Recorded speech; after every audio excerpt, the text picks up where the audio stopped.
Today we have a few guests here. There is Professor Peadar Callaghan from the University of Tallinn. We have Roberta Memeo from Grifo in Italy. And your leader today of this workshop will be Luca Laszlo, and she is a part of the ESHA team.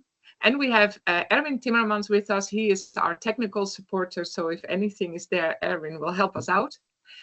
Please let me remind you that this webinar is recorded, so if you don't want to be visible, please don't put on your camera. You are free to do so. And if you have any questions or remarks, please use the chat. The recording will be set out on the website, so I also welcome all future attendants and participants of the webinar. Luca, the floor is yours. I wish you all a good webinar. Thank you, Petra. Welcome, everybody. So today we are going to focus on cybersecurity, which is something that's very relevant in the 21st century. And as a starting activity, I wanted to encourage you to be active already and maybe come up with some skills, some ideas of what is important to know when we talk about cybersecurity. What are the skills that we expect all children and their teachers to have? I'm thinking about skills such as they need to know how to set a password that's secure. They need to know how to log in somewhere in a safe way. Can you think of any other skills that might be relevant, regardless of what their future job will be, regardless of where they are, in what country, that you think they just simply need to know? Any ideas? Okay. Well, Paul, are you able to turn your mic on? Critical thinking, I see it in the chat. Very good. That's definitely a skill that is very important when we talk about cybersecurity. You are welcome to either speak up or write in the chat. We will be monitoring. Awareness, yes. When we talk about skills, it involves a lot of awareness. To be able to differentiate fact from fiction. We know that fake news are definitely a big issue. Any more ideas? Well, you are welcome to write more ideas, but you see that there are many skills, and unfortunately, yes, Peter.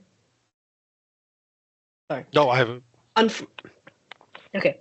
Unfortunately, what we see, however, is that our current teaching force is not necessarily prepared to transfer these skills to all children, either because they don't possess these skills themselves, or because these skills don't have very much focus in the curriculum. So it's hard to find what is exactly the right place and time to talk about these.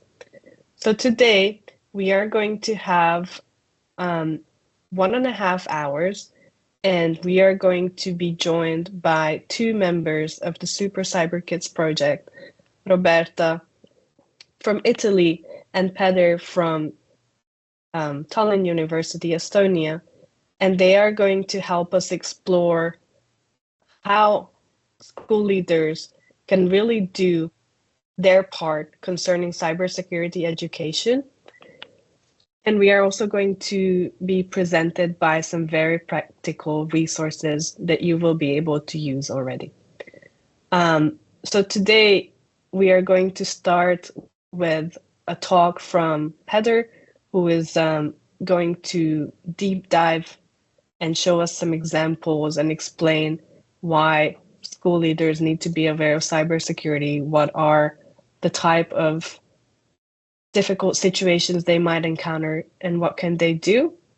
After Petra, we will be hearing about the SuperCyberKids Project, which is an EU-funded project that ESHA is a part of. And Roberta will explain not just what the project can offer, but also show us some of the resources that have been developed in the framework. And then we will have the opportunity to talk and discuss and hear your experiences, and you will be able to ask questions to the experts, but also really share your opinions. We would like this to be an interactive session.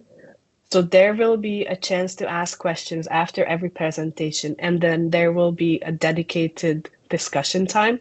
But at any moment, if you want to say something, if you have a comment, if you have a question, do ask it in the chat, and we will be monitoring it constantly. So you are really encouraged to be an active participant of the session. And please say what you have to say, share your opinions. We would like this to be a collaborative session. So I will give the floor to Petra, and thank you so much for joining us. Hi there, everybody. So hopefully everybody can see my screen or my PowerPoint presentation. Can I get a quick thumbs up to just let me know that I've got the tech right? Okay, I'm going to assume so. Yes, allow me, all good. Great. Allow me to introduce myself. My name is Peadar Callaghan. I work at Tallinn University, where I specialize in that was my last job. I specialize in learning game design. I am currently doing my PhD in cybersecurity training games, and how do we train people to be aware of the issues with cybersecurity, and also how do we get them to practice specific skills. As part of that, I do consultation work with a variety of businesses and governments, including NGOs like NATO Cybersecurity, Cooperative Cyber Defense Center of Excellence in Tallinn, as well as offering some feedback on training materials for people like the Simulation and Modeling and Simulation Center of Excellence.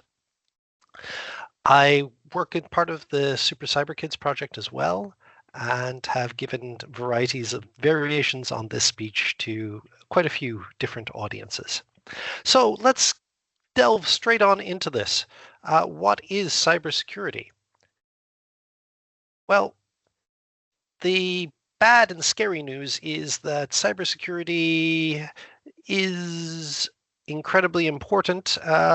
It also is quite scary in that we averaged about 13 attacks per second in 2024 on critical infrastructure. This is things like hospitals, gas production facilities,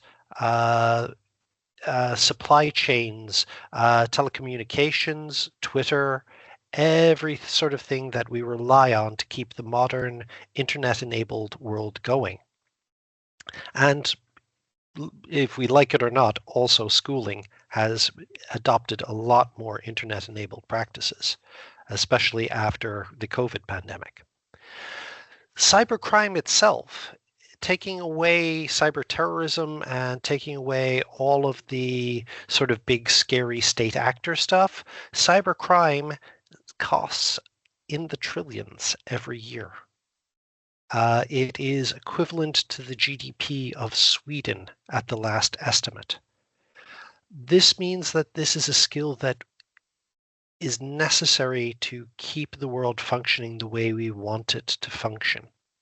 To keep the wheels on the bus, so to speak. We've also seen an increase in ransomware attacks. This is where schools or businesses get infiltrated, and then their data gets turned encrypted so that they can't access it. And then people charge money to decrypt it. There have been examples of that ranging from Ireland through to the US. The Irish Health Service executive was hit a couple of years back, and the Colonial Pipeline attack in the US was another big issue. You can find out all about the threats and the threat landscape in this wonderful document that I have up here, the European National Security Agency's threat landscape. And they update it every year with what are the things that are most likely to be threatening to the world in general, the trends, and keeping an eye on what's happening. So that's the scary side of things. Hacking happens, cyber attacks happen. The less scary side of things is that attackers fit profiles. They have a tendency to fit into certain groups. And these certain groups have different targets and different people that they're likely to hit. So everybody thinks about the state-sponsored actors, the governments or the NSA, the GCHQ, the intelligence organizations. They exist in the offensive cyberspace area, but they're unlikely to be interested in your school. Very unlikely to be interested in your school. Same with cyber terrorists. And to a lesser extent, cyber criminals are only really going to be interested in schools if they are easy to get in. It's the last three that are major threats to your school and your schooling environment. And these are insiders, which are made up of teachers who may have become disillusioned or angry with the situation, hacktivists who are trying to make a political point, and my favorite group, the script kiddies, which are, let's face it, your students who get a hold of some AI software or some various different scripts and go, hey, why don't I try to see what this will do to my school's computer network? The images on the side are the classic, the call is coming from inside the house. In the attacker profile for most schools, the attackers are more likely already inside your school network, being students or disgruntled teachers. Attacks also follow patterns. There are two major ones that I'm just going to quickly touch on. The cyber kill chain as defined by Lockheed Martin and the diamond model of intrusion analysis. Basically what these say is that attacks tend to go in a particular order. The cyber kill chain is really interesting because it says that if you interrupt early, the impact is reduced. So if you stop the reconnaissance from happening, then the other things along the chain don't happen. So there's some hope there. We have to also recognize the real truth behind hacking. It's not what you see in the movies. It's not a bunch of guys sitting behind a computer screen somewhere that is the threat for you. The threat for you are actually what are known as the social engineering attacks or the phishing attacks. And really how it is something as simple as sending out an email to all of your teachers saying, hi, your passwords were compromised. Please change your password to, and giving them a new password in the email. Please change your password to this to ensure security. We will be checking at the end of the day. Now, of course, if that email is fake, anybody who does change their password has just given me access to your system. It really is kind of that simple. The technical attacks tend to be reserved for Russia and military targets, not for civilian easy targets. Even the Colonial Pipeline attack, which I talked about a few moments ago, which crippled the US's ability to produce petrol for 3 weeks, was traced back to a CEO's password being compromised. Somebody got a hold of the CEO password, sent an email from the CEO to the IT desk saying, hi, I want you to give a user access to this account. And they said, okay. And they got in through that method. Okay, good news. Good news time. Some basic cyber hygiene practices will seriously reduce the risk and will cut off the majority of attacks that you guys are likely to face at the knees. Criminals like low-hanging fruit. If it is easy for them to get in, then they're going to see what they can get away with it. So if you have good hygiene practices, the chances of them getting in are reduced. If you then fortify yourself a little bit, they're more likely to hit the person down the street than they are to hit you. Good hygiene practices include things that are fairly simple. Strong passwords is probably the number one. Try to convince your teachers and your teaching staff to move from using passwords to passphrases. My favorite one is to be or not to be. That is the question whether it is nobler in the minds of men to suffer the slings and arrows of outrageous misfortune or to take arms against deceived troubles and in so doing end them. I can always remember that one because it was hammered into me as a kid, but I just take the very first letter of each one of those words and I create a 15 long random string that I can remember, but is incredibly hard for a brute force password attack to work on.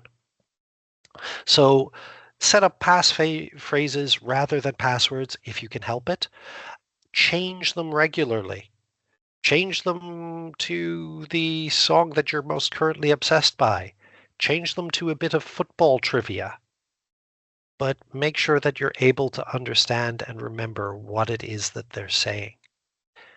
Consider two-factor authentication, and I don't mean just in your passwords, but also setting up a different channel of communication between you and your parents so that they know that the email that they've just been sent with the link is valid. They get a text message going, "Hi, email coming out to you this week." It increases the chances, it decreases the chances of somebody being able to get into your system and masquerade as you. Keep your software up to date. I know there are some problems with CloudStrike in recent memory, but keep your software up to date. Make sure that your staff is be aware of don't click on links. If you're not sure that I sent you this, don't click on the link. Send me a text message, send me a Slack communication and go, "Hi, did you just send me a link?"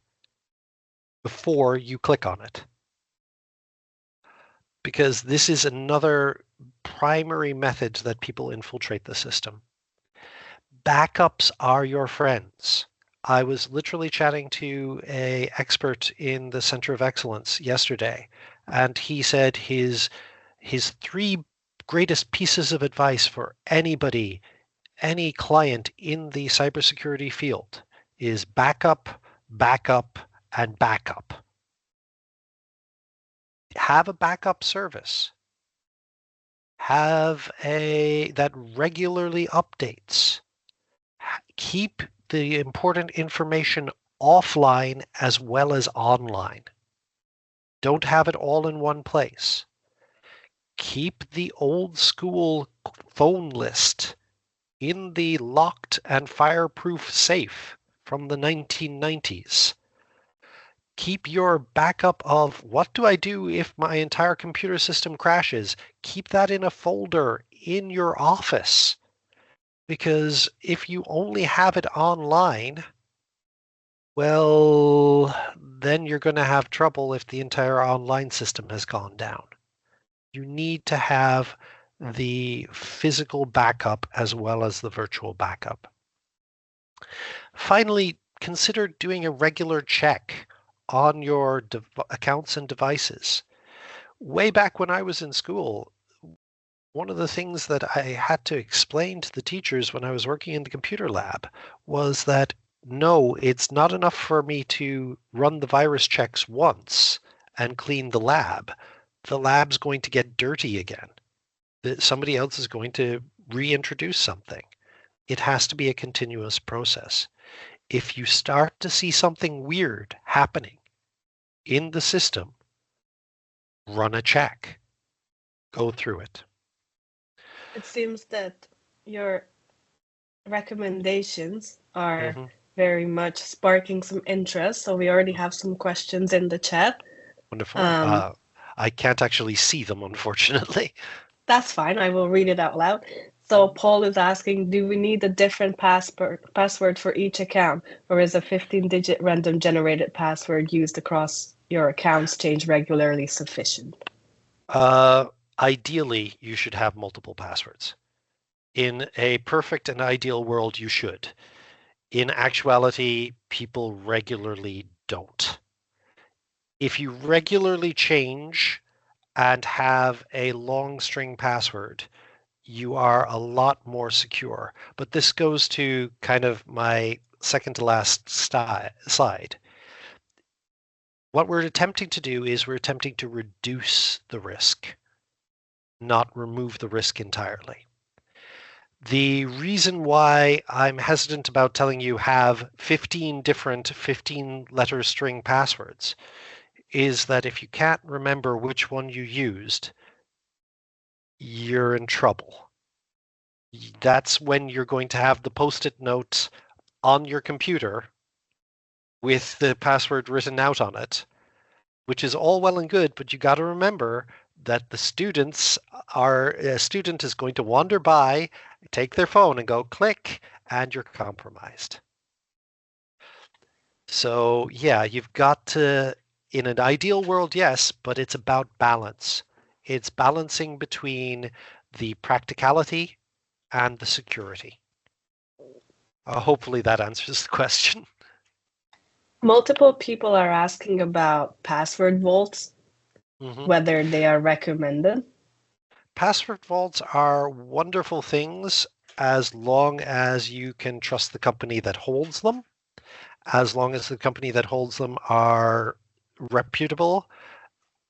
And if you were a multi-billion-dollar industry, I would give different advice than a school head. A multi-billion-dollar industry, I would say, be absolutely careful and don't store your root passwords in them. Keep them in a separate position. But for a school head and school systems, yeah, they're great services as long as they don't get compromised. But be aware, if one of them does get compromised, send out the email to all staff members instantly saying, hi guys, this one has just been compromised. Everybody needs to change their password and needs to change it today. Please remember the rules for creating a strong password, which are please use a passphrase rather than a password. Please make sure you include punctuation in your passphrase and include a date of an important year somewhere in the middle or at the end. And that's going to create something that is incredibly hard to brute force. The majority of the attacks you're likely to get from script kiddies are likely to be brute force attacks, where they're just getting a machine to run the password check again and again and again and again and again, and seeing how they go from there. Are there any other questions? Yeah, what about facial recognition or fingerprint entry? Is that safe? For your personal phone? I am an old school guy who's probably been into too many protests, and I wouldn't recommend having biometrics on your phone on the grounds that sometimes people have been able to spoof them with pictures, and other times people have been able to spoof them by just pressing them to your thumb. So again, with biometrics, they can be very, very secure, but they're only secure if they're also kept in a secure area. It's a bit like having a retinal scan piece of hardware to access the safe, but the safe is then stored in a room that has a simple lock on it, and the safe can be picked up and carried out. You got to balance that as well. So yeah, is it useful tech? Yes. Is it relatively secure? Yes. Are there ways around it? Sadly, yes. And you're probably better using a actual passphrase. Again, if there's any doubt that somebody would get a hold of the tech. Okay. Thank you so much for your answers. You can keep asking your questions in the chat, and in the end, there will be more opportunities for discussion. Thank you, Peadar, so much for the presentation. And you will see his contact, so you are welcome to contact him if you have any more in-depth questions or you would like to have some contact with him. Thank you so much, Peadar. Yep. Thank you very much, everybody. I hope it was informative. If anybody would like to talk to me about my other incredible passion, which is games for teaching, especially cybersecurity, please feel free to reach out. Thank you very much, and I will turn it over to Roberta. Thank you. Roberta, the floor is yours. Thank you, Petra. Thank you, Luca. So I'm going to share my screen now. I hope you can see my presentation, and it should be full screen, so you shouldn't have any problem in reading. So what I'm going to talk about is the SuperCyberKids Project, which is the project that Luca, ESHA, and Petra and other partners are involved with, together with the company I work for, which is Grifo Multimedia.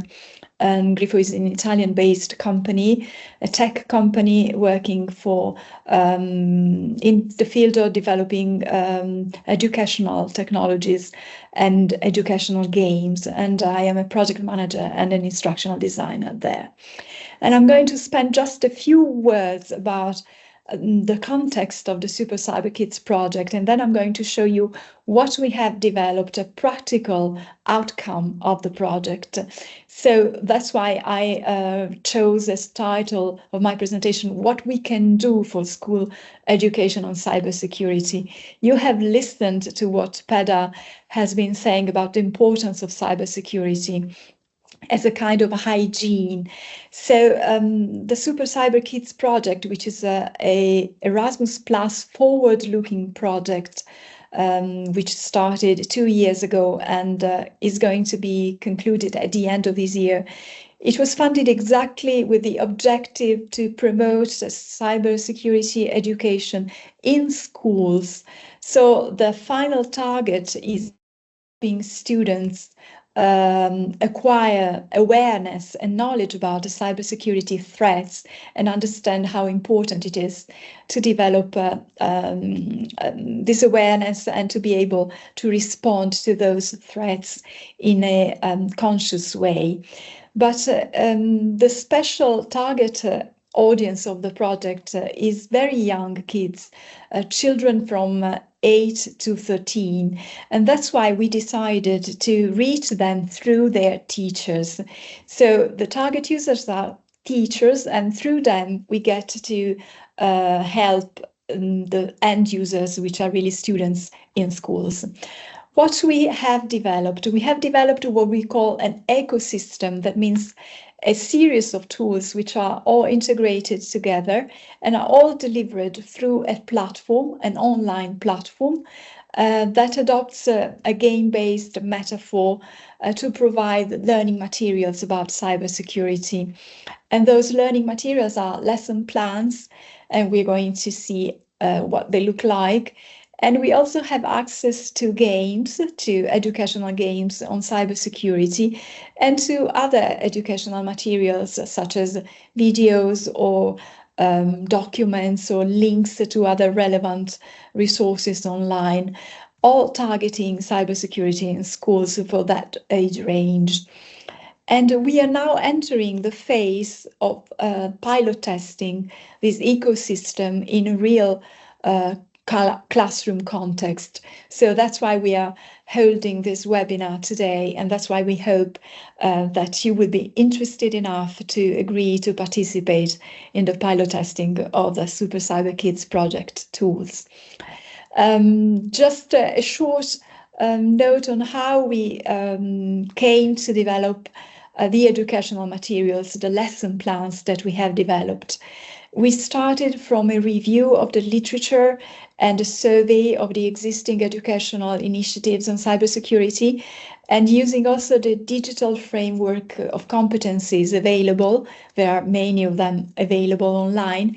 We have come to identify 6 cybersecurity domains which are really important for children of that age range. And you see them listed on the right-hand side: preventing technologies, abusive content, safety, data privacy and privacy awareness, malicious code, and frauds. Those are the 6 competence domains of cybersecurity that we used as a classification for the resources that we have in our platform. This is what the platform looks like, but I'm going to walk you through the platform. So this is just a very short preview. And as I said, you will see lesson plans and games and other resources. And the games that we have inside the consortium of partners of SuperCyberKids are currently these 2 games that you see here. One is Nabovaldo and the Cyber Blackmail, and it is available in English and Italian, and it's an app that you can download for free, of course, from Google Play or App Store. And it is a video game targeting slightly older age range, let's say children from 10 to 13. And then we have Spoofy, which is an online game, and Peadar has been part of the developing team, and it's targeting a slightly younger age range, so also children from 8 years old. And it's available in many languages, not just English and Italian, and you can easily access it online and play with it. And so what does the platform do in the context of the use of the games and the use of the lesson plans? In the platform, we will be able to search for resources using specific search criteria, and teachers will also be able to combine those resources if they need to create their own personal selection of resources that we have called playlists, using the common term that we are very familiar with streaming devices, Spotify, Netflix, and so on. And with the aim of creating a community of teachers, we have also given the possibility to users to upload their own resources to the platform. So that would be what we aim to test in the pilot testing phase that is just starting now. So if you are interested in joining the pilot, you can write to the address that you see here, or you can get in touch with the name that you see in the slide. I will go back to that slide at the end. This is what the landing page of the platform looks like. And of course, if you have not registered in advance, you must enter your username, country, email, and the invitation code, because in this phase, the platform can be accessed only by invitation. That's why you need to get in contact with somebody from the SuperCyberKids project to participate in the pilot. At a later stage, of course, the access will be open to everyone.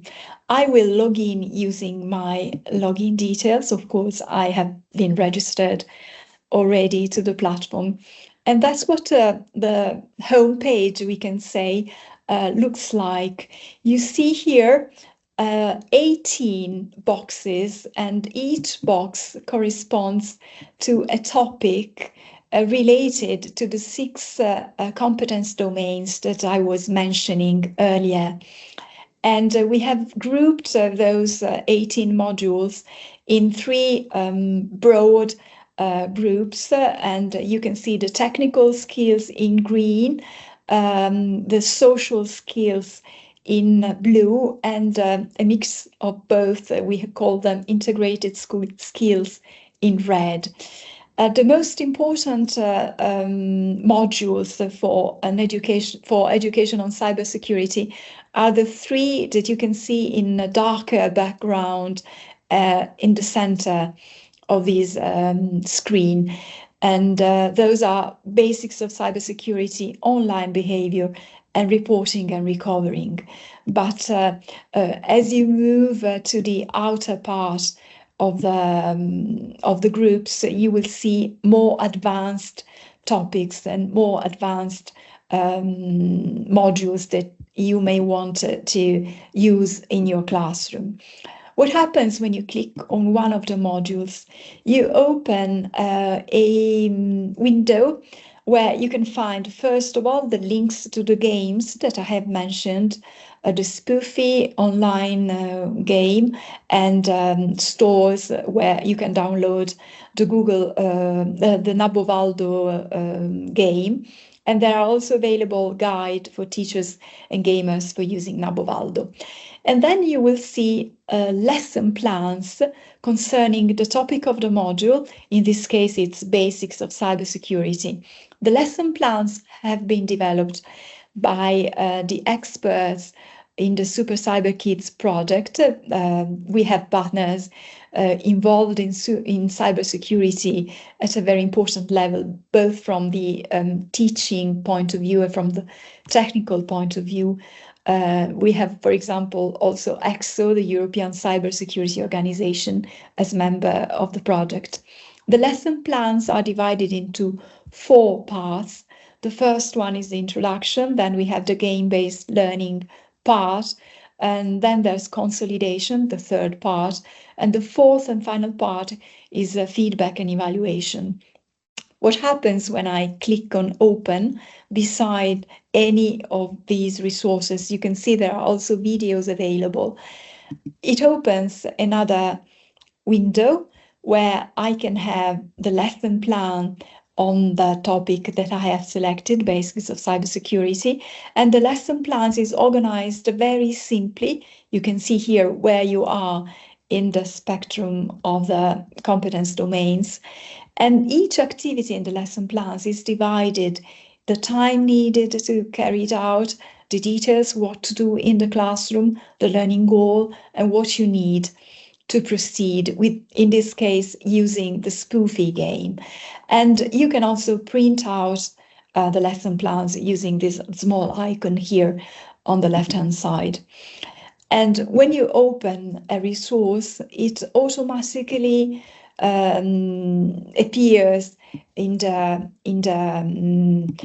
platform, and you have it with a green check sign behind it. You can see here the lesson plan number 3 has been checked as browsed. And we have also another indication of the progress in this green bar showing how much of this module has been browsed, so 37% in this case. At the end of each module, there is also a feedback form available, and it's very important for us that if you participate in the pilot testing, you can take just a couple of minutes to fill it out and tell us if you think that the material that you used were useful and relevant in your classroom. So it is a very, very quick survey of your opinion on the material you used. So these are the 18 modules that we have developed in the project. But we have also the community items tab that you can see here in the top bar. And here we can perform a search of all the resources in the platform using a number of search criteria. So, for example, the age, you can specify the age range that you want. The language, of course, because we have a number of languages in the project and resources available in all those languages. You can see it here also that you can change the user interface of the platform in another language. We have Italian, German, and Estonian available because those were the languages of the partners in the project. Here, it is a very important search criteria. You can select the competency domain that you want to find resources available about, for example, abusive content, and then you can even restrict the search to some specific competencies inside those competence domain. So, for example, respond to inappropriate content. The type of resources drop-down menu allows you to select what type of resources you want to come up with. And then you can also enter some keywords here to further restrict your search using the AI-enabled search facility embedded in the platform. And then when you click on search, using the criteria that you see here, I've came up with this reporting and recovering module that you can see here. But if I go back, for example, and just select all the competencies available for every resources available in the platform, you can see here that there are other resources in the bottom part of the page that are not the module that we have developed in the project, but other, for example, links to other resources on the web or YouTube videos that can be found on the web. Those have been uploaded, and here you can find the competencies they refer to again. And you can also add them to your personal playlist, which is a default playlist, or you can create a new one, for example, this one, and you can add the resources to that playlist. And you will be able to find those resources in the My Playlist tab here, where you find the default playlist and the playlist that I have created just now. And the last tab is the My Profile, where you can change your picture, and you can see badges related to the modules. If you complete a module, you will see here the related badge activated. And there is also a log of the things you have done in the platform here, so the resources that you have opened and the points you have gathered. I just want to show a final feature of the platform, very important one, the knowledge test, which is available here in the home page. The knowledge test can be carried out by the teacher in the classroom at the beginning of any lesson about cybersecurity, and can be carried out again at the end. We have split it into initial assessment and final assessment. And there's a knowledge test for each of the 6 competency domains relating to cybersecurity. And this knowledge test is available, has been developed using goal-based scenario questions that establish some scenario that children can easily relate to. And the intention here was to spark a discussion in the classroom. So the teacher should read or ask students the question here and have them discuss among themselves what the appropriate answer they think is the correct one. And then they select the answer and go on.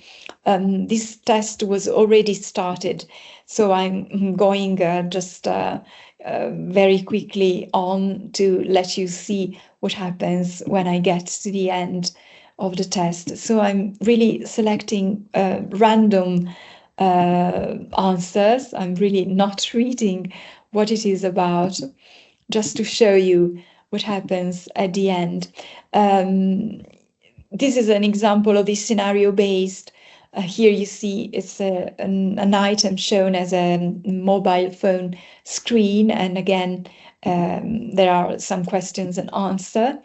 And at the end, after you reach the final question in the test, you get to a page which should give you,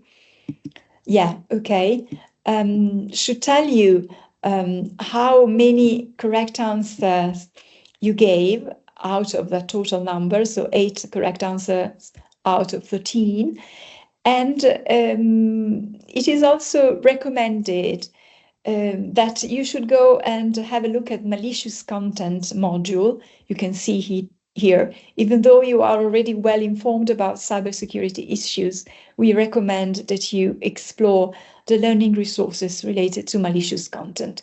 So teacher can go back to the home page and find out where malicious content or they can perform a search of the platform about the malicious content related content, so that they come up with the modules that deal with that topic, and then they can choose to use the lesson plans related to that topic in the classroom.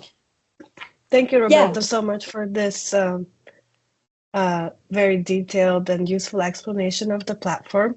So as you can see, the SuperCyberKids project offers a very comprehensive support to your teaching force, and we are offering it in multiple languages.